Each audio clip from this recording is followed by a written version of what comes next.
Hey guys, Monday morning when I'm filming this, thought I'd shoot out a quick one take before I have to go to the doctor's. Today I'm taking a look at another Smith & Wesson. Happened, wasn't planned. This one came into the store, Liberty Arms, down in Harrisonburg, Virginia. Make sure you Google them, tell them I sent you. That'd be awesome. And what's in this box is something that I've been kind of playing around with a little bit for the last few weeks, a couple months actually, and that is 22 caliber versions of the 9 and fuller size guns. This is the M&P 22 Compact by Smith & Wesson, and as you can see, it is empty and clear. I'm going to go ahead and take this price tag off. Now, this one came in on trade. It's still available as of the time of you seeing this, I believe, and it's a pretty faithful 22 long rifle version of the M&P 9. Now, as you can see from looking at it externally, this is not an M&P 2.0. This is modeled after the first version. And this gun has actually been in production for like 9 years. A lot of people don't realize that. I think 2013 is when these came out.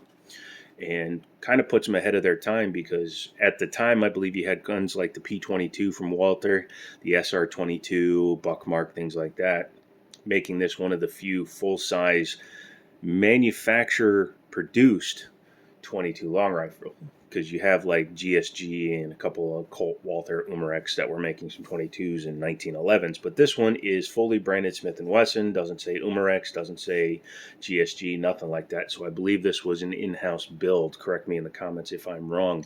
But as you can see, it's modeled after the compact size, so it'd be modeled after an M&P 9 compact. And the purpose of this gun, number one, it's a 22, so you can shoot 22 very cheaply. Box of 500 will cost you much less than a case of 500 rounds of 9. You're talking the difference between $50 and $250. So it's a very economical way of shooting a gun. It also allows you to train with a firearm that has the same battery of arms as if you're an officer carrying an M&P, your service weapon, etc. Also, they're just fun to have, like a 22 version of a full-size gun. Going around the outside, it has the same features as an M&P. It has an ambidextrous safety, so it's good for lefties and righties. The mag release, I believe, is reversible. I have not tried it myself, but it should be. Nothing on this side for the slide lock. That is only on the strong hand side or right hand shooter side. It's very flush fitting, which is a little odd in a gun that has ambidextrous safeties that stick out. But it does function as a slide release as well. Coming forward, you do have your takedown lever, a 1913 3-slot pick rail or weaver rail. I guess in Europe they call it a weaver rail. The safety is very definitive, and much like a 1911 style, sweep up for safe, down for fire. I like that. Standard US style magazine release, and the mag is drop free. This one came with one 10-rounder. If you get the full size, you get a 12-rounder. Even though it is a compact, I can pretty much get my whole hand on it. A little undercut would have been nice. I believe the 2.07 undercut. But even still, I don't pinch my finger when I'm inserting the magazine. One difference between this and the regular M&P or the 9mm M&P is it does not have interchangeable back straps. This normally would twist off. You pull it out, and then you can change your back straps. That does not happen on the 22. It is comfortable. It's not an aggressive stippling because this is, again, a first-gen M&P, but it is comfortable in the hand, and you're shooting 22, so let's face it, how much grip do you actually need? As you can see back here, there is no external hammer. However, you will see when we take it apart, this is not a striker-fired gun, so that is a departure. Very nice finish. It does have the articulated trigger safety. What I mean by that is you can see that the bottom of the trigger moves independently of the top at first, so you have to actually pull the whole trigger back before it will fire. We'll check out the trigger pull in a minute. We'll just check it out. I don't know where my snap caps are, but 1 or 2 is not going to kill it. If it did, it would be a pretty crappy firearm. Coming to the nose here, you will see that it does have a threaded barrel on it, and like the SIG and Taurus we've looked at, start checking out the cards up there. I'll put them in as we're going along. This one does have a threaded barrel adapter because 22 long rifle guns typically don't have a slide that's big enough to clear the adapter when it's built into the barrel. Inside the box, you get your gun lock, your books, and this guy. This is a huge point in the Smith & Wesson's favor because the SIG and Taurus neither come with a threaded barrel adapter wrench. Now, it gets the point for having one. It loses the point for having a cheap steel bar because it does mar the finish. You'll see that when we use it.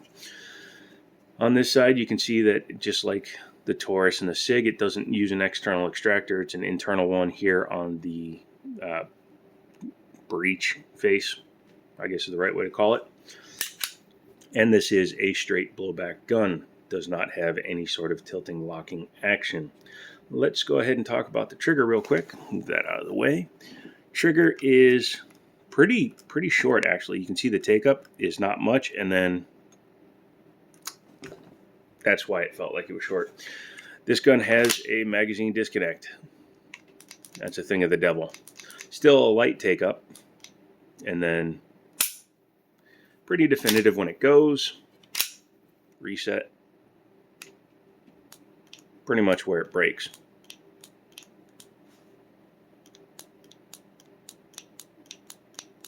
Plastic triggers always sound a little funny. But again, the break.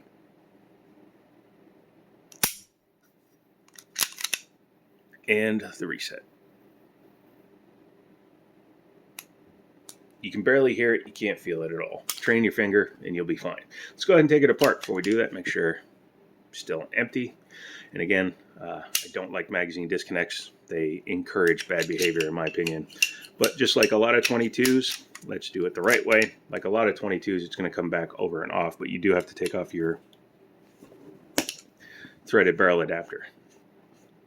And again, comes off just like the SIG and the Taurus. This one had a protector on it. I'm not sure if it came from the factory like that one. If you have one of these first gen guys, let me know. But you just lift up, over, and off. Here is your recoil spring. Pretty interesting design. I've seen this before. Works well inside here. Again, hammer fired. And then there's your barrel. It's pinned in place down here. So this is all one piece. I've seen some that have a cover that comes completely over the barrel and holds it in place. The SIG, I believe, is just pressed in that way. This one is pinned in, which is nice. I'm not sure the round count on this thing. I don't think it's had a lot, because if you look inside the slide here, you can see there's minimal wear on it. Because it's hammer fired, you can see the firing pin tube there, and that's where the hammer goes in. Yeah, overall it feels really nice. Aluminum slide, obviously very light. Reassembly is the absolute opposite of disassembly, including letting it slingshot home because you're an idiot and lost your grip on it. But lock it back. Make sure that you got to make sure to hold the base down. Lock it back in place, and there you go. Not too rattly. I've heard rattlier guns. Threaded barrel adapter goes back on, and obviously under the adapter cover, or the threaded barrel cover, it is 5 by 20, half by 28 normal threads. I hate guns that use non-standard threads. Well, I don't hate them, but they're just a little bit annoying. So there you go. That is the Smith & Wesson M&P 22 Compact. Originally, I was going to buy this firearm, but I have decided to pass on it. I recently picked up a couple other things, but there's something else coming to the store that I'm very interested for the channel, as well as to take out and have some fun with. And I think I'm going to hold off and get that. Obviously, once we start growing the channel and I'm getting the kind of views required to get the monetization required to be able to buy things and keep them for the channel, I would be happy to do that. If you'd like to contribute in a more direct way, consider becoming a member of the channel. Any funds I get from that go directly into purchasing things for the channel, such as guns, fuel, ammo, etc. Otherwise, yeah, as I can, I will pick stuff up. Big thank you to Liberty Arms. Obviously, they let me borrow the guns, so that allows me to make some of these videos just doing these presentations. If you like it, thumbs up, comment, like, share, subscribe, all that good stuff. Come back for another video, and as always, I'll talk to you later.